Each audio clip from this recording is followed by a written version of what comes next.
gruesome discovery on Saturday morning at the Lord Ridge Cemetery. Amongst the graves at the entrance of the burial ground, the mutilated body of a minor in blue tanks and short jeans pants was found.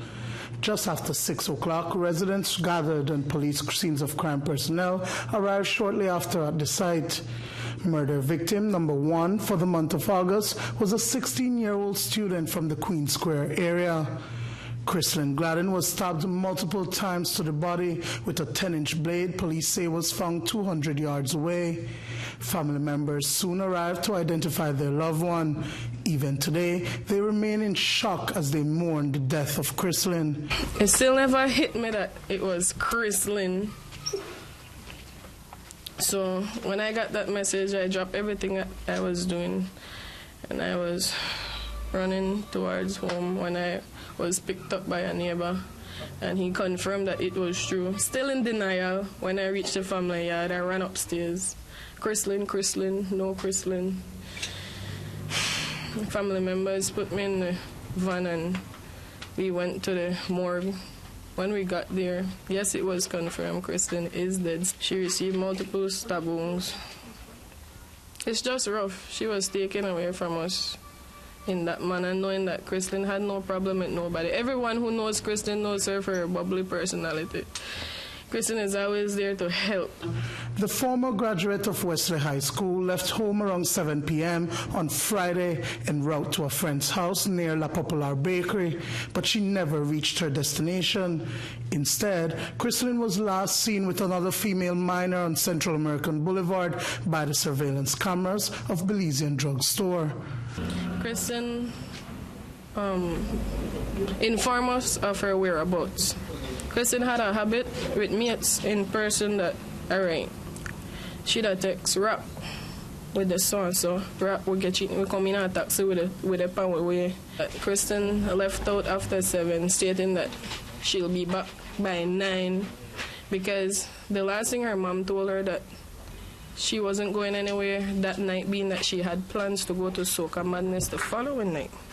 So when my aunt realized that, well, she called and stated that she reached, but didn't say where she, So 9 o'clock, my auntie noticed that she didn't return. She said that, she'll give her another hour. 10 o'clock, she realized Chrislyn was not home, did not call, did not text, get in contact with nobody, which was weird. She began calling from 10 o'clock all the way through till 5 o'clock when she actually got up and started looking for her. My aunt was around looking for her when a family member, which was with my aunt, looking around for her, got a call stating that a young lady was found at the burying ground. But from the time they heard the description of the extensions she had in and the clothes she was wearing, they knew it was her. According to Gladden's cousin, Rakisha Smith, she has conducted her own investigation and found out some rather disturbing facts. Smith says Chrislyn was last seen with a former colleague who had met up with her at UB orientation last week. Sunday morning, to be exact, I went to do my own investigation. I went to 88 and asked them to rewind the camera because the young lady that she was with stated that she put my cousin in a cab in front of Belize Drug Store, and that was the last she saw Chrislyn. But when I went to Belize Drug Store to query if he had cameras, he's a family friend. He stated, when I showed him the picture, because he's a family friend, he stated that he saw Chrislyn that same night with the said young lady at the store, and the young lady purchased a Heineken, and he saw them walking. Well, the cameras reveal the same thing. Chrislyn wasn't placed in any taxi. The cameras show that the both of them walked the boulevards. This young lady is her friend? Not that I know of. The entire 4 years of Wesley College, it was misunderstanding. The young lady used to tear her textbook, tear the pages out of her textbook.